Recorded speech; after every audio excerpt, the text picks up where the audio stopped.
ስላንተ በእርግጠኝነት የማውቃቸው 3 ነገሮች አሉ። እራቱ አሸናፊ ስሜን ሳታቅ ምኖርበትን ቦታ ሳታቅ ወንድ ልሁን ሴት ወጣት ልሁን አዛውንት ሳታውቅ እንዴት ከመሬት ተነስተህ እንደው መጋረጃዋን ጋረድ አድርገህ ጠንቆል ለማድረግ ሊያምርህ ነው እንዴ ትል ይሆናል። አይደለም። የሰው ልጅ ከሆንክ ቋንቋ የምትሰማ ምትረዳ ምትነትን ከሆንክ አሁን ያልኩት ነገር ገብቶ በውስጥ በኩል የሆነ ነገር እያልክ ከሆንክ የሰው ልጅ ነህ ማለት ነው። የሰው ልጆች በሙሉ አንድ ላይ 8 ቢሊዮን በዓለም ላይ የሚኖሩ ሰዎች ሊደብቁት የማይችሉት ሁሉ ሰው የሚያውቃቸው 3 ነገሮች አሉ። በነገራችን ላይ ስለ ሮኬት ሳይንስ ላስተምር አይነት ነገር እየዳዳኝ ይመስላል። አይደለም። በጣም ቀላል ስትሬት ፎርዋርድ ሁሉ ሰው የሚያውቀው ስለ ሁሉም ሰው የሚያውቀው 3 ነገር አለ። እነዚህን ነገሮች ማወቅ ከዛ ቀጥሎ ደግሞ ባወቅነው ነገር ላይ እርምጃ መውሰድ ህይወታችንን ይለውጣል ብዬ ስለማስብ ዛሬ የማወራው ነገር በጣም ይጠቅማል። ላሳምን።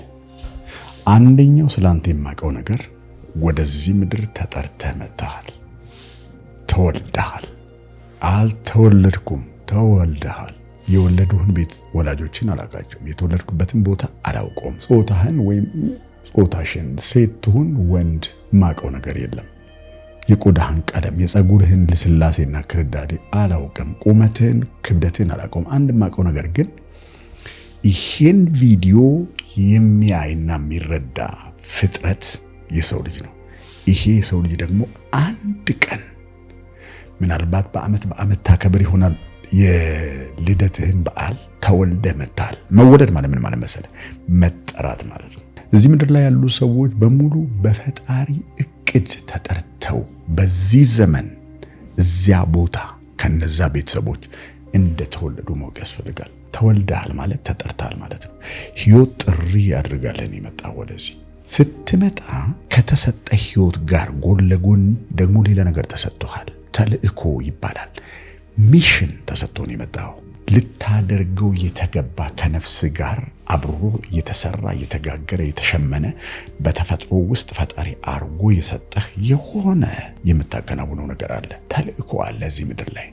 ምናልባት የተወለድክበት ቤተሰብ አቅዶ አልወለደ ይሆናል፣ ወይ ደግሞ ካልተጋቡ በህግ ካልተሳሰሩ ሰዎች ተወልደ ይሆናል፣ ወይም ከሚታገሉ ከሚባጨቁ ከሚፋለጡ ከሚደባደቡ ከሚፋለሙ ሰዎች መካከል ተወልደ ሊሆን ይችላል፣ ወይም ደግሞ ከሚተቃቀፉ ከሚዋደዱ ከሚደማመጡ ከሚለቃቀሱ ሰዎች መካከል ተወልደ ሊሆን ይችላል። ተፈልገህም ሳትፈልግም ሊሆን ይችላል የመጣው። በፈጣሪ አይን ግን ወደዚህ ምድር የመጣው በጥሪ ነው። you are called to be here። ይሄ ማለት ምን ማለት መሰለ? ፈጣሪን የሚያክል በሰው አእምሮ መታሰብ የማይችል እጅግ በጣም ረቂቅና ግዙፍ አምላክ፣ ሁሉን ነገር የሚያውቅ ሁሉ ቦታ የሚገኝ አምላክ እንዲሁ ዝም ብሎ የሆነ ትላትን ልፍጠር ብሎ እንዳልሰራህ ምንም ጥርጥር የለውም። you have a purpose to accomplish here። በጣም ትልቅ እዚህ ምድር ላይ ልታደርገው የመጣህበት ነገር አለ። ልታበራ የመጣው ብርሃን አለ። ልትሰጠን ያመጣው በረከት አለ። እስካሁን አላመጣው ይሆናል፣ እስካሁን አላወቀው ይሆናል፣ እስካሁን መኖሩንም አታምን ይሆናል። እርግጠኛ ሆኜ የምነግርህ ግን በነፍስህ ውስጥ ፈጣሪ አድርጎ ወደዚህ ምድር የላከህ የሆነ ነገር አለ። የሆነ ተልእኮ፣ የሆነ ዓላማ፣ የሆነ ፐርፐስ አለ። አንደኛው እርግጠኛ ሆኜ የማውቀው ይሄንን።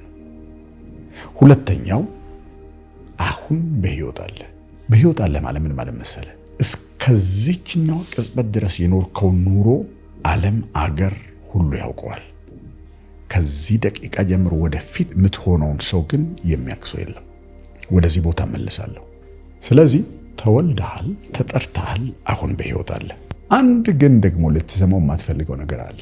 የሆነ ቀን ወደፊት እስካሁን ያልነካው፣ እስካሁን ያልቀመስከው፣ እስካሁን አልፈህበት የማታውቀው የህይወት ልምምድ ደግሞ ይጠብቃል። እንዴት ነው የምናውቀው እሱን? እስካሁን በእኛ መሃል የኖሩ ሰዎች ላይ የሆነውን ነገር በማየት ነው። በቤተሰባችን መካከል በጋብቻ በምንዛመዳቸው ሰዎች መካከል፣ በስራ ባልደረቦቻችን፣ በጉርብትና በምናውቃቸው ሰዎች መካከል የሰውን ልጆች በዚህ ምድር ላይ ሲሆኑት ያየነው ግን እስካሁን እኛ ያልደረሰብን አንድ ነገር ነው። ምንድነው ካልከኝ የዚህን ዓለም ህይወት አጠናቀህ የምትሄድበት ቀን ደግሞ አለ። ይተወልደሃል፣ ተጠርተሃል።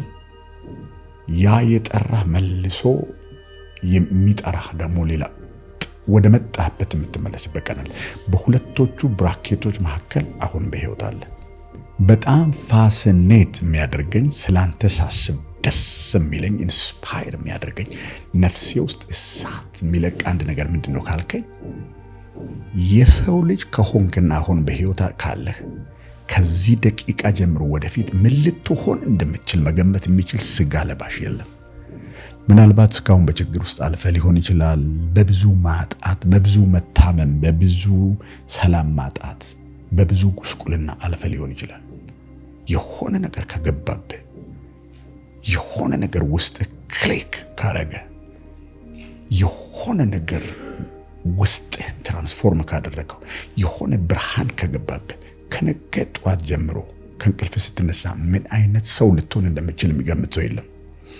ከታወቅ ካልከኝ እስኪ ተመልከት በዓለም ላይ የሚኖሩ ሰዎችን። አንዳንዱ ሰው ወጣ ሰማይ ነካ ስንለው ድንገት የሆነ ነገር ይሆንና ካለበት ቦታ ተወርውሮ መሬት ላይ ሲፈጠፈጥ በሁሉም ሰው አክብሮት ሲያገኝ ሲጎናበሱለት የነበረው ሰው እንደምናምን እንዲሆኑ መንገድ ለመንገድ ሲሄድ አይተናል። እየፈረድኩኝ አይደለም፣ የሆነውን ነገር ነው እየተናገርኩ ያለሁት። አንዳንዱ ሰው ደግሞ ወርዶ ተፈጠፈጠ ስትለው ድንገት እጥፍ ብሎ ወደ ሰማይ ሲምዘገዘግና በሰዎች ግምት ይደረስበታል ተብሎ ያልተጠበቀ ቦታ ሲደርስ ተአምር የሚባል ነገር ሲፈጥር ከራሱ ተርፎ ዓለምን ኢምፓክት ሲያደርግም አይተናል። ማን ወዴት እንደሚሄድ ማን ቤት በኩል እንደሚያልፍ የሚያውቀው ፈጣሪና ሰውየው ብቻ ናቸው። nobody knows it። ስለዚህ the good news is እስካሁን የኖርነው ኑሮ እስከዚህ ቀን በመናቀው ዕውቀት ባለን የንቃተ ህሊና ደረጃ ነው ኖረን እዚህ ደርሰናል። ከዚህ ደቂቃ በኋላ የምንኖረውን ህይወት የሚወስነው አሁን የምናውቀው ነገር ነው። ምን ገጠመኝ መሰላችሁ? የሆነ ጊዜ ላይ አንድ የዩቲዩብ ቻናል በድንገት አየሁና ይሄ የዩቲዩብ ቻናል ባለቤት በዛ ሰዓት 25 ዓመት እድሜ ላይ ያለው ወጣት ነው። በጣም የሚያምር የተረጋጋ ልክ የተላልቅ የእድሜ ባለጠጎች አይነት ባህሪ ያለው ተረጋግቶ አተኩሮ የሚያደርገው ነገር የሚያደርግና በእድሜ ግን በጣም ወጣት የሆነ ልጅ ነው። እንደ አጋጣሚ ወይም እንደ ግጥምጥሞሽ ሆኖ ይሄ ልጅ በዛ ዩቲዩብ ቻናል ላይ በእድሜ ባለጠጋ የሆኑ ሰዎችን ካሜራ እየያዘ በየቢቹ በየፓርኩ በየመዝናኛው ስፍራ እየሄደ እድሜ ስንት ነው? 75። እስኪ አሁን ባለህ መረዳት፣ አሁን ባለህ ዕውቀት፣ አሁን ባለህ ኢንሳይት ዊዝደም ወደ ኋላ ተመለስና ለ25 ዓመት እድሜ ያላላለኸው ለነበርከው ሰው ምክር ስጥ ብትባል ምን ትላለህ? ከዛ በኋላ የሚጸጸቱበትን ነገር መዘርዘር ይጀምራሉ። What is a big mistake that you've made or a big regret that you have that you learned a valuable lesson from? Oh, Bella, I had a big defect.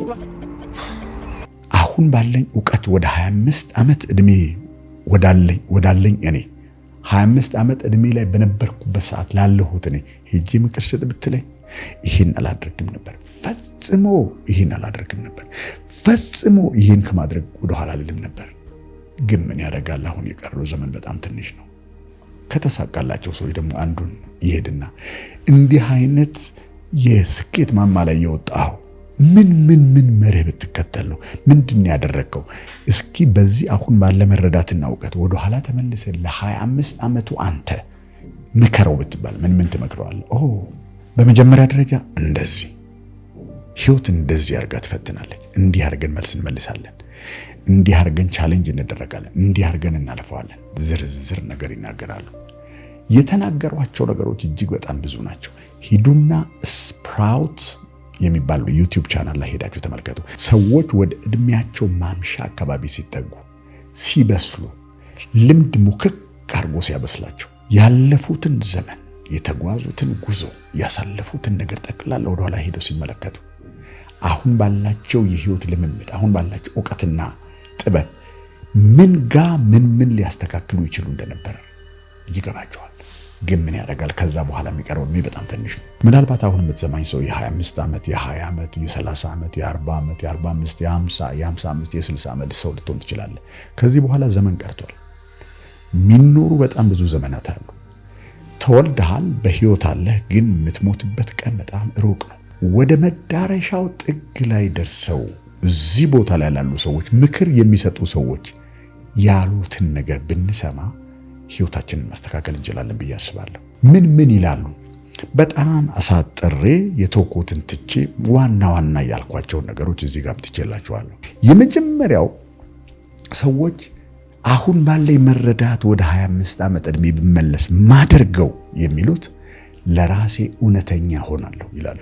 ይቆጨኛል ለራሴ እውነተኛ አለመሆን፣ ያልሆንኩትን መስዬ ለመታየት መልፋቴ፣ መገበዜ፣ በውስጥ በኩል እረር እያልኩ በፊት ለፊት በኩል ኮስሜቲክስ እያደረኩኝ ፊቴን አስገድጄ ፈገግ እያስደረኩት ለራሴ ሳይሆን ለሌሎች ሰዎች መምሰል ሆኜ መታየት የፈለኩትን ነገር ለማድረግ መሆን የሚገባኝን ሳልሆን መቅረቴ ይቆጨኛል ይላሉ ሰዎች።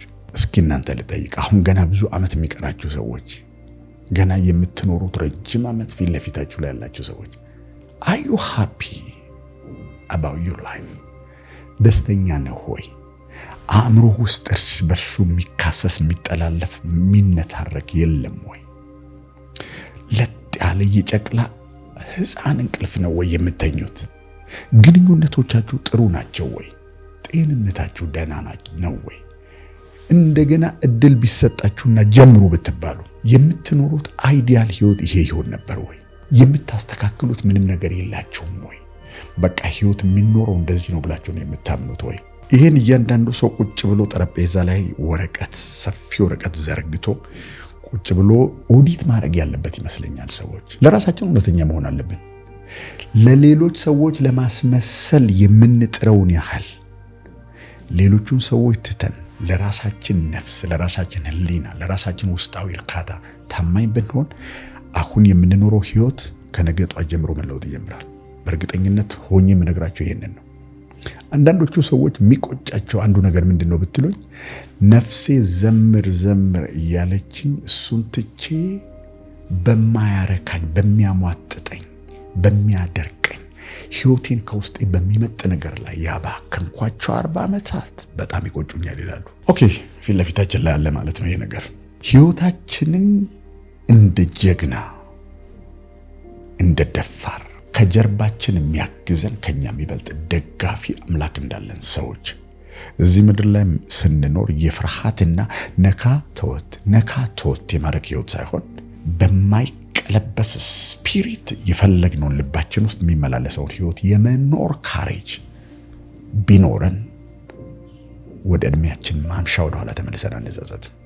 ኦኬ፣ ህይወት በትክክል እየሄደ ነው አይደለም? አሁን የምናደርገው እንደዚህ ነው። አሁን የምትኖረው ኑሮ በሰዎች ምን ይባላል አይደለም፣ አንተ ምን ትላለህ? የመርካት ስሜት ይሰማሃል ወይ? የመረጋጋት፣ የመደሰት፣ በምታደርገው ነገር ትርጉም የማግኘት ሪሊ ይሄ አሁን የምትኖረው ኑሮ ውስጥህን አርክቶታል ወይ? አብዛኞቻችንን አላረካንም። ከዛን የተነሳ ነው አላረካንም። ስለዚህ ምን ወደ ማድረግ እንሄድ ነው? ምን ባረግ ነው ነፍሴ ርስርስ የምትለው በአንድ በኩል፣ በሌላ በኩል ደግሞ በዚህ ዓለም ላይ ቫልዩብል ሰው፣ ዋጋ ያለው በሌሎች ሰዎች ህይወት ላይ አስተዋጽኦ የሚያደርግ ሰው ሆኜ ራሴን ምሰራው ምን ባረግ ነው ብሎ ጥያቄ ይጠይቃለሁ። ስለዚህ let me ask you the same question። አሁን የምትኖረው ኑሮ እርካታ ሰጥቷል፣ ደስታ ሰጥቷል፣ ሀብት ሰጥቷል፣ የምትፈልገውን አይነት ሰው አድርጎ ሰርቷል? አልሰራም? አዎ ከሆነ መልስ በጣም ደስተኛ ነኝ ላንተ እውነት ማለት ነው። አሉ እንደዛ አይነት ሰዎች ህይወታቸውን ጥንቅቅ አድርጎ የሚኖሩ ያልተዝረከረኩ ጥንቅቅ ጽድት ያሉ ሰዎች አሉ። if you are one of those guys I am happy for you። እንደውም አግኝቼ አብሬ ባወራ በጣም ደስ ይለኛል። ውሸት ሳይሆን የምር ማለት ነው። አይደለም ከሆነ ግን መልስ ኦኬ፣ እዚያው የኖርክ መቀጠል ነው የምትፈልገው? መለወጥ ነው የምትፈልገው? አሁንም አማራጭ። በነገራችን ላይ ማንም አያስገድድህም፣ ለመለወጥም ላለመለወጥም ማንም አያስገድድህም። እቺን ነገር ሪአጀስት ለማድረግ ፍላጎት አለ ወይስ የለህም ነው። አዎ ካልክ ቀጥዬ የምጠይቅህን ጥያቄ እንደገና መልሳለህ። ፍላጎት ነው ያለህ ወይስ ለዚህ ለውጥ ራስን ትሰጣለህ? ይኸውልህ 99.9 ሰው አእምሮ የሚሰራ በጤናው ያለ ሰው ህይወትህን ወደ ተሻለ ደረጃ መውሰድ ትፈልጋለህ ወይ ብትለው አዎ ነው የሚል እና ተፈጥሯዊ ነው። ኦኬ ያለህን ነገር በሙሉ ሰብሰብ አድርገህ ጊዜህን፣ ሀብትህን፣ ኢነርጂህን፣ ትኩረትህን ሶሻል ሚዲያ የምታይበትን የተወሰነ ጊዜ ቀንሰ ለዚህ ነገር ታውላለህ ወይ እና ያን ደግሞ ዛሬ ማታ ትጀምራለህ ወይ ብትለው ትልቁ አምቧጋሮ የሚጀምረው እዚህ ጋር ነው። would you do it? ኮሚት ታደርጋለህ ወይ? ትፈልጋለህ ሳይሆን ትሰጣለህ ወይ? ለዚህ ነገር ራስህን ኢንቨስት ታደርጋለህ ወይ? ቀን ሳትቆጥር አሁን ማድረግ ከምችለው ጀምረህ ህይወትህን በምትፈልገው መንገድ ጸጸት በማያስከትል መንገድ እግሮችን ዘርግተህ ወደ ኋላ ተንጋለህ ለልጆችህ ለልጅ ልጆችህ ይኸውላችሁ ልጆቼ እንደዚህ አድርጌ ነው በዚህ ውስጥ አልፌ ነው እዚህ የደረስኩት ብለህ የምትነግረው የሚያኮራ ስቶሪ ለመፍጠር ራስህን ኮሚት ታደርጋለህ ወይ ነው ትልቁ ጥያቄ። ነፍስህን የሚያረካ ልብህን የሚሞላ የፈጣሪህን ብርሃን የሚገልጥ በመኖርህ ምክንያት ደስ የምትሰኝበት ወደ ኋላ ተመለሰ የማትጸጸትበት በድፍረትና በደስታ በተድላ የምትሞላበት ጌታ ሆይ ሩጫዬን ጨርሻለሁ አሰናብተኝ የምትል ሰው አድርገህ ራስህን ትፈጥራለህ ወይ? ይሄ እንግዲህ ምርጫ ጉዳይ ነው ጋይስ። እዛ ቦታ ላይ ሳትደርስ እድሜ ጥግ ላይ ሳትደርስ 60 70 80 ሳትደርስ ዛሬ would you commit to change that? እንግዲህ ከብዙ ሰዎች ጋር ጥል የሚመጣው እዚህ ጋር ነው። ትፈልጋለህ ወይ? 100% ሰው ያወጣ ኦኬ would you commit it? ዛሬ ማታ የሚጀምር ሰው ጥቂት ቁጥር ያላቸው ሰዎች በማመንታት ብዙውን እጃቸውን ሳይሆን የተወሰነች ወይ 2 ወይ 3 ጣት አድርገው እንደዚህ ያወጣሉ ሰዎች። ህይወት እንግዲህ ሚዛን ትመዝናለች። አታርፍም ለአንድ አፍታ እንኳን አንድ አፍታ እንኳን አታሸልብም። ሁልጊዜ የምታደርጋትን የምትመርጣትን የምትወስነትን ውሳኔ ደምራ ቀንሳ አባስታ ካፍላ በህይወት መጨረሻ ላይ ይሄን ኑሮ ነው የኖርከው። ያ ቀን ከመምጣቱ በፊት would you commit to change your life? ያ የጸጸት ቀን እንዲህ ባላረኩ ኖሮ የሚለው ቀን ሳይመጣ የምትኮራበትና ለትውልድ የምታካፍለው ህይወት ለመፍጠር ትሰራለህ ወይ? ኮሚት ታደርጋለህ ወይ? ይሄንን እንበልና እንለፍ። ሁለተኛው ባከንኩ ይላሉ።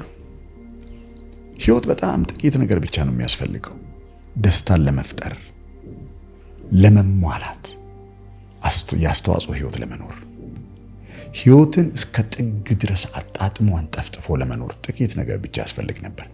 እኔ ራሴን ያልበተንኩበት ነገር የለም ይላሉ ሰዎች። ያልሞከርኩት ያልተበተንኩበት ህይወቴን ያላዝረከረኩበት ነገር የለም። ከዛ ነገር ሁሉ ሰብስቤ በሁለት ወይ በአንድ ወይ በሶስት ነገር ላይ ባተኩርና በጥልቀት ብሰራ ኖሮ በእነዛ ነገሮች ህይወቴ አይባዝንም። በእነዛ በያዝኳቸው ነገሮች ደግሞ ሰማይ ጠቀስ ነገር ሰርቼ ለሌሎች ምሳሌ የሚሆን ነገር ሰራ ነበር። ህይወቴን አባከንኩት። እዛ ውስጥ ገባለሁ ጀምሬ ሳላጠነቀውታል። እዛ ውስጥ ገባለሁ ጀምሬ ሳላጠነቀውታል። እዛ ውስጥ ገባለሁ ምን እንደምፈልግ ምን መፍጠር እንደምፈልግ ነፍሴ ጋር አብሮ የሚተሳሰር የቱ እንደሆነ ሳላውቅ እንደባከንኩ እየያዝኩ እየለቀቅኩ እየጀመርኩ እየተውኩ ስንት ነገር ላይ ህይወቴ ባከነ። አሁን ባለኝ መረዳት ወደ 25 ዓመት መመለስ ብችል ኖሮ የማደርገው አንዱ ነገር ህይወቴን ኢንቨስት ማድረግበትን ነገር በጥንቃቄ እመርጣለሁ። ልክ ኢንቨስተሮች ገንዘባቸውን ኢንቨስት ከማድረጋቸው በፊት ያዋጣል አያዋጣም፣ እነማንን ያገለግላል ይሄ ነገር ገበያ ውስጥ ካለው በምን ይሻላል ብለው አመዛዝነው ገንዘባቸውን ኢንቨስት እንደሚያደርጉት የተሰጠኝን ህይወት አክብሬ ለተመረጡ ነገሮች ብቻ ከልዬ እዛ ላይ ኢንቨስት አደርግ ነበር። መባከኔ ተጨማሪ እርካታ፣ ተጨማሪ ገንዘብ፣ ተጨማሪ ሀብት፣ ተጨማሪ እፎይታና እርካታ አላመጣልኝም። ያ መባከን ይቆጨኛል ይላሉ ሰዎች። ኦኬ ምረጥ ብትባል በህይወት ውስጥ ምንድን ላይ ነው ሴንተር ማድረግ የምትፈልገው? ምንድን ነው ህይወትን ኢንቨስት ልታደርግበት የምትፈልገው? በሁለት መንገድ ላሳይ። አንደኛው በውጭ በኩል ከዓለም ጋር በምትኖረው ኑሮ፣ ሁለተኛው በውስጥ በኩል ባንተ የውስጥ ስሜት፣ የውስጥ ሰላም፣ የውስጥ መረጋጋት ላይ ባለው ነገር። እኔም በተመለከተ ሰዎች እንደዚህ ቢያደርጉ በጣም ጥሩ ነው ብዬ አስባለሁ። አንደኛው የህይወታቸው ማዕከል ቢያደርጉት ራሳቸውን ጥሩ ነው ብዬ አስባለሁ። ይሄ ለአንዳንዱ ሰው ራስ ወዳድነት ይመስላል። አይደለም። በዓለም ላይ በጣም ጠቃሚ ሰው፣ ለቤተሰቦች ሰላም የምትሰጥ ሰው፣ አብረው ለሚሰሩ ሰዎች ሰላም የምትሰጥ ሰው፣ የአስተዋጽኦ ሰው፣ የበረከት ሰው፣ ደስታ የሚያከፋፍል ሰው፣ ሰላም የሚዘራ ሰው መሆን ከፈለክ የመጀመሪያው ያ ነገር መሰራት ያለበት በህይወት ማዕከል ላይ ነው። አንተ ውስጥ ነው መሰራት ያለበት።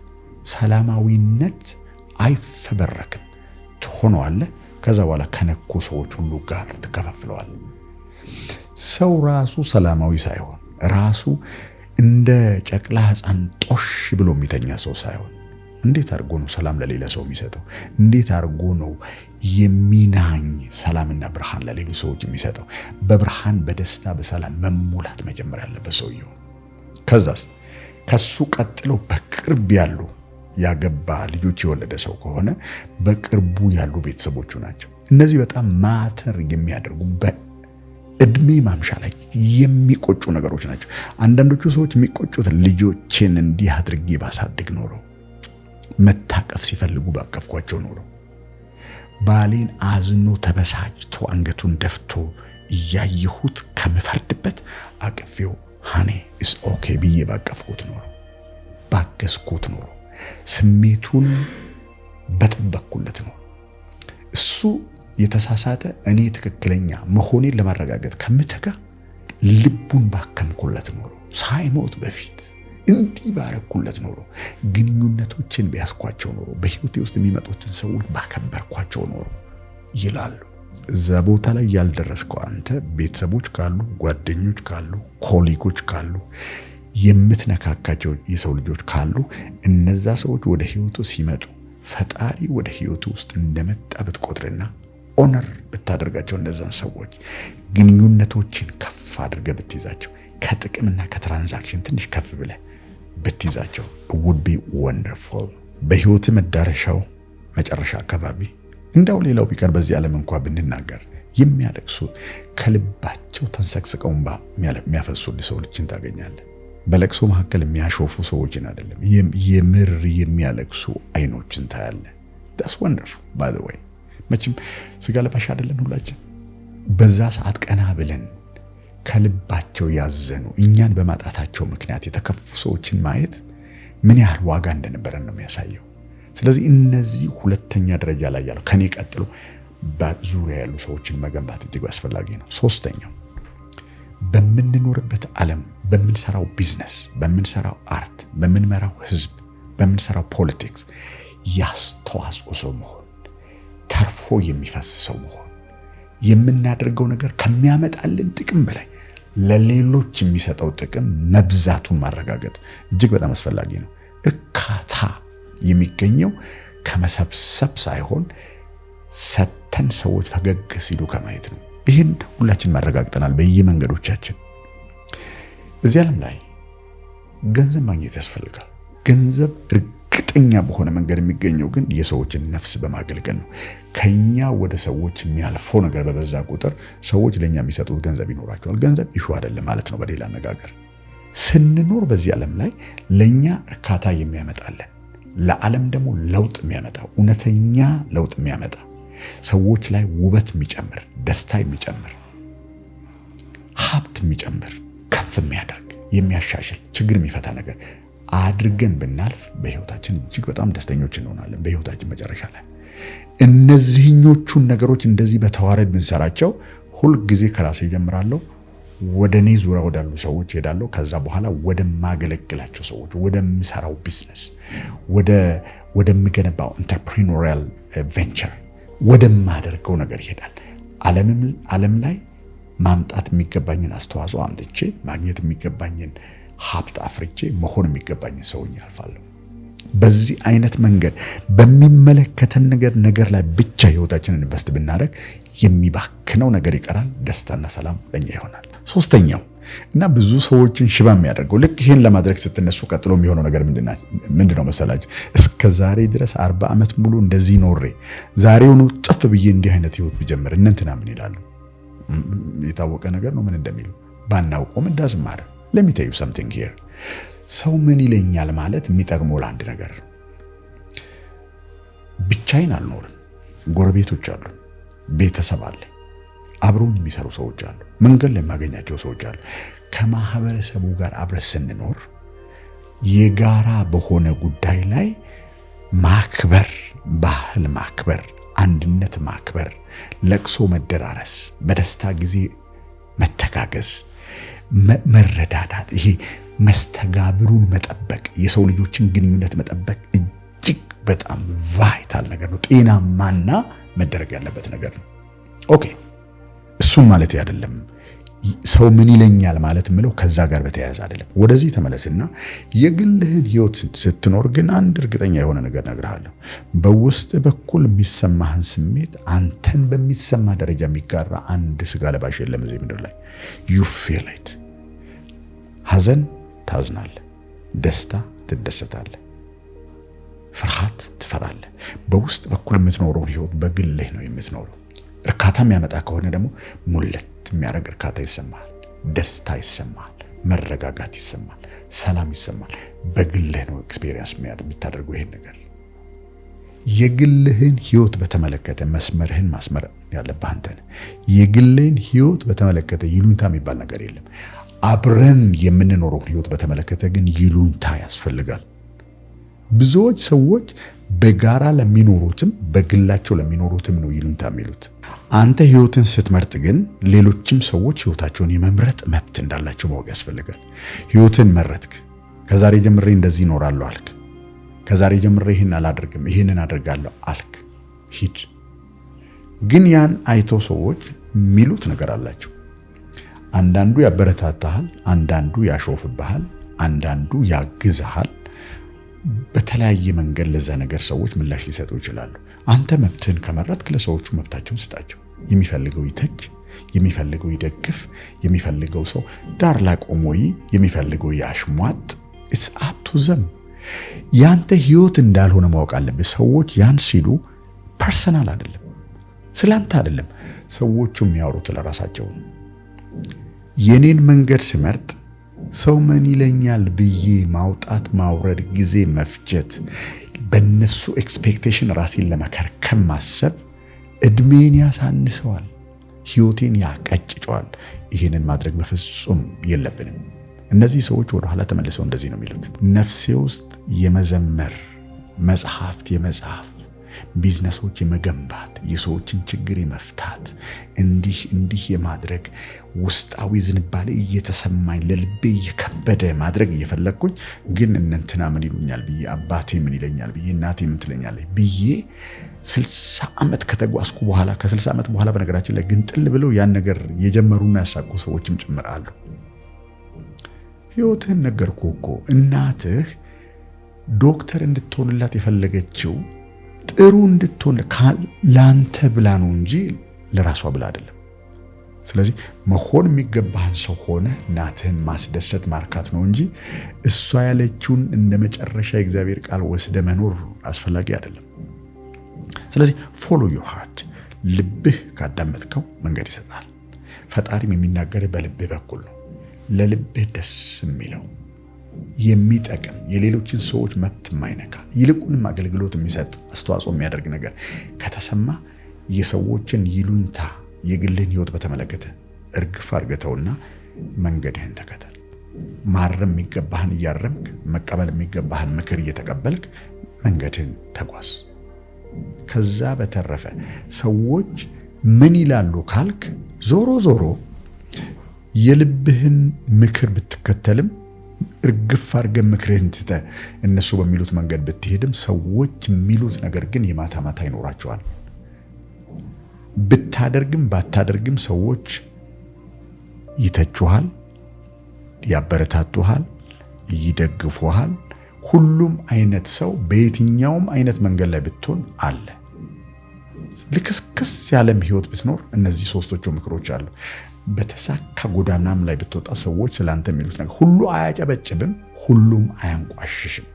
ይሄንን መቀበል ያስፈልጋል። የመጨረሻው honor your relationships። ከሁሉ በላይ በጣም ብዙ ሰዎች አተኩሮ የሚናገሩት ነገር ካንተ ጋር በሆነ ነገር ምክንያት ጥምረት ውስጥ የሚገቡ ሰዎች ካሉ ቤተሰብ ይሁን ስራ ባልደረቦች ይሁን መንገድ ላይ የምትተዋወቃቸው ሰዎች ግንኙነቶችን አክብር። የሰው ልጆች ወደ አንተ ህይወት ውስጥ ሲገቡ እነዛን ሰዎች እንደ ቆዳና አጥንትና ጅማት ብቻ ሳይሆን ውስጣቸው የከበረ ነገር እንዳለ አክብር። በኋላ ላይ የሚጸጽተኝ ነገር ይሄ ነው ይላሉ ብዙ ሰዎች። ወይኔ ግንኙነቶችን በስርዓት ቢያስኩ ኖሮ ልጆችን አይናቸውን እያዩ ባቀፍኳቸው ባሌን እንዲህ ባደረኩ የሚሉት ነገር በሙሉ የሚመነጨው ለሰው ልጆች ካለን ከበሬታ፣ ይሄ ደግሞ የሚመነጨው ለራሳችን ካለን ከበሬታ የሚመጣ ነው። እነዚህን ካደረግን በእድሜያችን ማምሻ እግሮቻችንን ዘርግተን ወደ ኋላ ተንጋለን ፈጣሪን የምናመሰግንበት ማህበረሰባችን ውስጥ በድፍረት ከኛ ቀጥሎ የሚመጣውን ትውልድ እየቀረጽን እንደኔ ኑሩ ብለን መንገድ እያሳየን የምንሄድበት ድፍረት ይኖረናል። የዛሬውን ቪዲዮ እዚህ ላይ ጨርሳለሁ። በሚቀጥለው ቪዲዮ እስከምንገናኝ እዚሁ ላይ ይሄንን አበቃለሁ። ከኢትዮጵያ ውጭ ለሚገኙ ኢትዮጵያውያን እና ኤርትራውያን ያዘጋጀነው የቢዝነስ ስልጠና አለ። በዚህ የቢዝነስ ስልጠና ላይ እንዴት አንድ ሰው ፓሽኑን ወደ ስታርታፕ መለወጥ እንደሚችል ባለበት ቦታ ላይ ሆኖ ዓለምን ጠቅላላ የሚነካ ቢዝነስ እንዴት መፍጠር እንደሚችል፣ ቢዝነስ ያላችሁ ሰዎች ደግሞ እንዴት ዲጂታል ኤክስቴንሽን እንደምትሰሩለት፣ እንዴት ስኬል አፕ እንደምታደርጉ፣ እንዴት ፒቮት እንደምታደርጉ፣ ያላችሁን ቢዝነስ እንዴት ኦፕቲማይዝ እንደምታደርጉ፣ በዚህ ዘመን ነገሮች በፍጥነት እየተለዋወጡ ባሉበት ዘመን እንዴት ካለንበት ቦታ ጀምረን ዓለምን የሚነካ በትልቁ ኢምፓክት የሚፈጥር ቢዝነስ መፍጠር እንደምንችል፣ ያንን ደግሞ ከዕለት ተዕለት ህይወታችን ኑሮ ጋር እንዴት እንደምናስተሳስረው የምናስተምርበት ኢቨንት ተከታታይ ሳምንታዊ ቨርቹዋል ኢቨንቶች አዘጋጅተናል። በዚህ ስልጠና ላይ መሳተፍ የምትፈልጉ እዚህ ስክሪን ላይ ያለውን QR ኮድ ስካን በማድረግ ወይም ከቪዲዮ በታች ያለውን የጉግል ፎርም በመሙላት እንድትልኩልን እንጠይቃችኋለን። በፈረንጆች አቆጣጠር ማርች 21 በኢትዮጵያውያን አቆጣጠር ከ12 ሰዓት ጀምሮ ወይም ደግሞ 6 PM ኢስት አፍሪካን ታይም ጀምሮ የምንሰጠው ስልጠና ምን እንደሚመስል፣ ምን ኮንተንት እንዳለው፣ በምን አይነት መንገድ እንደሚሰጥ ኦሪየንቴሽን እንሰጣለን። በሳምንቱ በ28 ሪሉን ሴሚናር እንጀምራለን። እዚህ ስክሪን ላይ ባለው QR ኮድ ስካን በማድረግ ወይም ከዚህ ቪዲዮ በታች ባለው ያለውን ማስፈንጠሪያ በመንካት እንድትመዘገቡ እናበረታታችኋለን። ኢምፓክት ሴሚናርስ